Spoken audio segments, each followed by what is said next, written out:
샬롬, 예수 그리스도를 믿음으로 우리에게 허락하신 하나님의 나라, 우리 삶의 그분의 나라의 평화와 기쁨을 누리시기를 주님의 이름으로 축복합니다. 오늘 말씀은 누가복음 20장 말씀 되겠습니다. 하루는 예수께서 성전에서 백성을 가르치시며 복음을 전하실세 대제사장들과 서기관들이 장로들과 함께 가까이 와서 말하여 이르되, 당신이 무슨 권위로 이런 일을 하는지, 이 권위를 준 네가 누구인지 우리에게 말하라. 나도 한 말을 너에게 물으리니 내게 말하라. 요한의 세례가 하늘로부터냐 사람으로부터냐? 그들이 서로 의논하여 이르되, 만일 하늘로부터라 하면 어찌하여 그를 믿지 아니하였느냐 할 것이요, 만일 사람으로부터라 하면 백성이 요한을 선지자로 인정하니 그들이 다 우리를 돌로 칠 것이라. 어디로부터인지 알지 못하노라. 나도 무슨 권위로 이런 일을 하는지 너에게 이르지 아니하리라.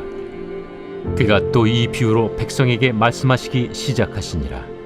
한 사람이 포도원을 만들어 농부들에게 세로 주고 타국에 가서 오래 있다가 때가 이르매 포도원 소출 얼마를 바치게 하려고 한 종을 농부들에게 보내니, 농부들이 종을 몹시 때리고 거저 보내었거늘 다시 다른 종을 보내니 그도 몹시 때리고 능욕하고 거저 보내었거늘 다시 세 번째 종을 보내니 이 종도 상하게 하고 내쫓은지라. 포도원 주인이 이르되 어찌할까? 내 사랑하는 아들을 보내리니 그들이 혹 그는 존대하리라 하였더니, 농부들이 그를 보고 서로 의논하여 이르되, 이는 상속자니 죽이고 그 유산을 우리의 것으로 만들자 하고 포도원 밖에 내쫓아 죽였느니라. 그런즉 포도원 주인이 이 사람들을 어떻게 하겠느냐? 와서 그 농부들을 진멸하고 포도원을 다른 사람들에게 주리라. 그렇게 되지 말아지이다. 그들을 보시며 이르시되, 그러면 기록된 바 건축자들의 버린 돌이 모퉁이의 머릿돌이 되었느니라 함이 어찌미냐? 무릇 이 돌 위에 떨어지는 자는 깨어지겠고 이 돌이 사람 위에 떨어지면 그를 가루로 만들어 흩으리라. 서기관들과 대제사장들이 예수의 이 비유는 자기들을 가리켜 말씀하심인 줄 알고 즉시 잡고자 하되 백성을 두려워하더라.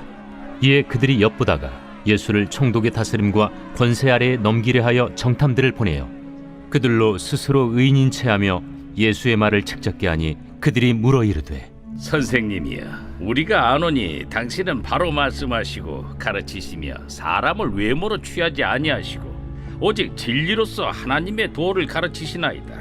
우리가 가이사에게 세를 바치는 것이 옳으니까 옳지 않으니까.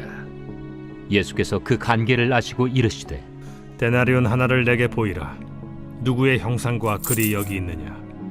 가이사의 것이니이다. 그런즉 가이사의 것은 가이사에게, 하나님의 것은 하나님께 바치라. 하시니 그들이 백성 앞에서 그의 말을 능히 책잡지 못하고 그의 대답을 놀랍게 여겨 침묵하니라. 부활이 없다고 주장하는 사두개인 중 어떤 이들이 와서 물어, 선생님이여, 모세가 우리에게 써주기를 만일 어떤 사람의 형이 아내를 두고 자식이 없이 죽으면 그 동생이 그 아내를 취하여 형을 위하여 상속제를 세울지니라 하였나이다.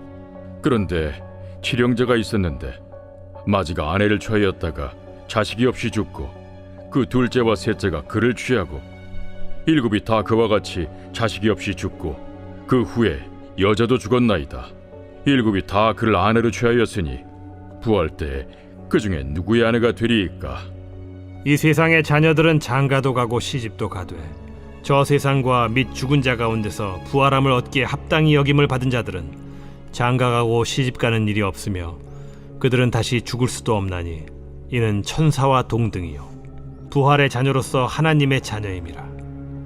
죽은 자가 살아난다는 것은 모세도 가시나무 떨기에 관한 글에서 주를 아브라함의 하나님이요 이삭의 하나님이요 야곱의 하나님이시라 칭하였나니, 하나님은 죽은 자의 하나님이 아니요 살아있는 자의 하나님이시라. 하나님에게는 모든 사람이 살았느니라. 서기관 중 어떤 이들이 말하되, 선생님, 잘 말씀하셨나이다. 하니 그들은 아무것도 감히 더 물을 수 없음이더라. 사람들이 어찌하여 그리스도를 다윗의 자손이라 하느냐? 시편에 다윗이 친히 말하였으되, 주께서 내 주께 이르시되 내가 네 원수를 네 발등상으로 삼을 때까지 내 우편에 앉았으라 하셨도다 하였느니라. 그런즉 다윗이 그리스도를 주라 칭하였으니 어찌 그의 자손이 되겠느냐. 모든 백성이 들을 때에 예수께서 그 제자들에게 이르시되 긴 옷을 입고 다니는 것을 원하며 시장에서 문안받는 것과 회당의 높은 자리와 잔치의 윗자리를 좋아하는 서기관들을 삼가라. 그들은 과부의 가산을 삼키며 외식으로 길게 기도하니 그들이 더 엄중한 심판을 받으리라. 누가복음 20장은 예수님이 예루살렘에 입성하신 이후에 마지막 주간이었던 고난 주간 중에 제3일인 화요일에 일어난 사건을 기록하고 있습니다. 그래서 1절을 보면 하루는 이라고 해서 이 날에 예수님께서는 성전에서 사내들린 공회에서 파견된 대표들과 열띤 논쟁을 벌이시게 되는데요. 총 3가지의 대답하기 어려운 문제를 그들이 제기하고 있습니다. 먼저는 1절부터 18절까지 예수님의 권위와 그 출처에 대한 문제를 그들이 질문하게 되고요. 그리고 19절부터 26절까지는 세금에 관한 납세 문제, 그리고 23절부터 40절까지는 부활 문제를 그들이 제기함으로써 예수님을 책잡고 곤란에 빠뜨리고 있는 거죠. 그런데 이때 우리가 대조적인 상황을 좀 보아야 하는데 1절을 보면요. 하루는 예수께서 성전에서 백성을 가르치시며 복음을 전하실세라는 거죠. 그런데 바로 이때에 예수님이 가르치시는 복음을 듣지 않은 자들이 나타난 것입니다. 그 다음 1절을 계속 보니까 대제사장들과 서기관들이 장로들과 함께 가까이 와서라는 거죠. 예수님께서 복음을 전하시는 그 시제를 살펴볼 때에 이들은 예수님께서 한참 말씀을 가르치실 그 중간에 왔다는 것입니다. 그것은 곧 복음을 듣지 않고 오직 방해하기 위한 적대자의 모습을 그들이 지금 보여주고 있는 것이죠. 그들은 먼저 예수님의 권위에 대한 질문을 하게 됩니다. 예수님이 무슨 권위로 이런 일을 하는가? 그리고 그 권위는 누가 주었는가? 라는 거죠. 이 질문을 보면 이들은 예수님의 권위를 인정하지 않을 뿐더러 하나님마저도 그분의 권위를 인정하지 않고 있다는 것이 그들의 질문을 통해 드러나고 있는 것입니다. 이때 예수님께서는 세례 요한의 세례가 하늘로부터냐 아니면 사람으로부터냐라는 질문을 그들에게 하시게 되는데요. 그들도 대답하기 어려운 거죠. 그래서 그들이 서로 의논하여 내린 결론은 세례 요한의 권위가 어디서부터 왔는지 모른다라는 것이었습니다. 그래서 예수님은 8절에 이렇게 말씀하시게 되죠. 예수께서 이르시되 나도 무슨 권세로 이런 일을 하는지 너희에게 이르지 아니하리라 하시니라. 왜냐면요, 그들은 지금 진리를 수용할 준비가 전혀 되지 않은 완악한 마음을 가지고 있었기 때문입니다. 이에 예수님은 백성들을 향해 이런 비유를 하시게 되는데요. 포도원의 악한 농부의 비유입니다. 여기에서 포도원 주인은 하나님이시고요. 농부는 이스라엘의 종교 지도자들인데요.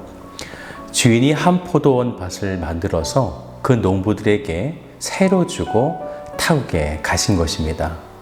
그리고 주인이 돌아와서는 포도원 소출의 얼마를 바치게 하려고 그 농부를 부른 거죠. 그래서 한 종을 그 농부에게 보내게 되는데 그 농부는 이 주인의 종을 때리고 그냥 보내게 된 것입니다. 그러자 주인은 또 다른 종을 보내고 그리고 또 다른 종을 보내도 그들은 똑같이 때리고 그냥 주인에게 돌려버리게 된 거죠. 그래서 주인은 13절을 보세요. 포도원 주인이 이르되 어찌할까? 내 사랑하는 아들을 보내리니 그들이 혹 그는 존대하리라 하였더니. 그런데 이 농부들은 또 서로 의논하여 이 주인의 상속자인 아들을 죽여서 우리가 그 유산을 차지하자라고 하며 그 아들을 죽인 것입니다. 그러면 포도원 주인은 이들을 어떻게 해야 할까요? 16절을 같이 볼까요? 와서 그 농부들을 진멸하고 포도원을 다른 사람들에게 주리라 하시니. 그러면서 예수님은 시편 118편 22절의 말씀을 근거로 이렇게 말씀하시게 됩니다. 건축자들, 즉 종교 지도자들이 버린 돌이 모퉁이의 머릿돌이 되었느니라 라고요.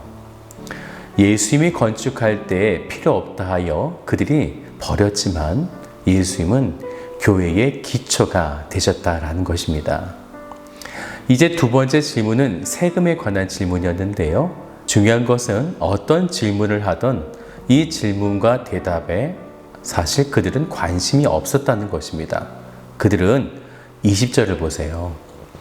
이에 그들이 엿보다가 예수를 총독의 다스림과 권세 아래에 넘기려 하여 정탐들을 보내어 그들로 스스로 의인인 척하며 예수의 말을 책잡게 하니. 우리가 신앙생활을 할 때에 우리는 우리가 생각하는 질문에 정답들이 있습니다. 그 정답을 이야기하면 모든 문제가 해결될 것 같아 보이지만 하지만 바뀌지 않습니다. 예수님께서 아무리 그들에게 정확한 진리의 말씀을 하신다고 해도 그들은 결단코 바뀌지 않습니다. 그래서 그들은 심판을 받게 되어지는 거죠. 예수님은 이 세금 문제에 대해 23절을 보면 역시나 예수께서 그 관계를 아시고 이르시되 라는 것입니다. 그래서 유명한 말씀을 하시죠. 가이사의 것은 가이사에게, 하나님의 것은 하나님께 바치라. 이렇게 그들에게 예수님께서 말씀하시게 됩니다. 이제 세 번째 난해한 질문인 부활의 문제인데요. 이 질문은 부활을 믿지 않은 사두개인들의 질문이 됩니다. 사두개인들은 계대 결혼 제도의 이야기를 통해 큰 아들이 아내를 얻고 자식이 없는 상태에서 죽었다면 이제 둘째가 그 아내를 취하고 또 둘째가 죽으면 셋째가, 그렇게 그 아내를 취하는 방식으로 7명의 형제가 다 그렇게 죽었다라는 거죠. 그리고 아내도 죽었다면, 그리고 부활 때에 그러면 이 여자는 누구의 아내가 됩니까? 라는 질문입니다. 참 곤란한 질문이죠. 이에 예수님께서는 35절에 이런 말씀을 주십니다. 저 세상과 및 죽은 자 가운데서 부활함을 얻기에 합당히 여김을 받은 자들은 장가가고 시집가는 일이 없으며 라는 거예요.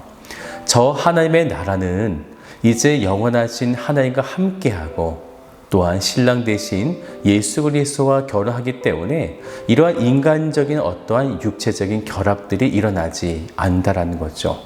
그러면서 그들에게 38절을 말씀하십니다. 하나님은 죽은 자의 하나님이 아니요 살아있는 자의 하나님이시라.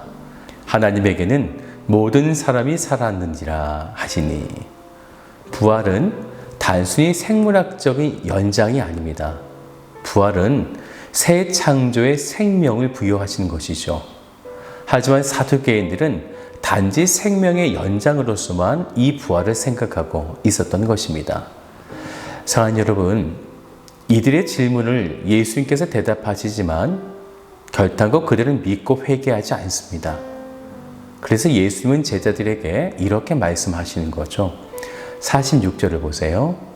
긴 옷을 입고 다닌 것을 원하며 시장에서 문안받는 것과 회당의 높은 자리와 잔치의 윗자리를 좋아하는 서기관들을 삼가라. 예수를 믿는다는 것은 정답이 주어질 때 믿는 것이 아니라 은혜가 주어질 때 믿게 되는 것입니다. 그렇다면 우리는 이 말씀을 기억해야 되죠. 복음을 가르치실 때 중간에 오는 것이 아니라 처음부터 복음을 들어야만 됩니다. 오늘도 말씀 앞에 오늘 서셔서 중간에 말씀을 듣지 마시고 예수님께서 말씀하신 처음부터 주의 말씀을 듣고 교만하지 아니하며 주의 말씀을 듣고 순종하는 복된 성도, 복된 하루가 되시기를 주님의 이름으로 축복합니다.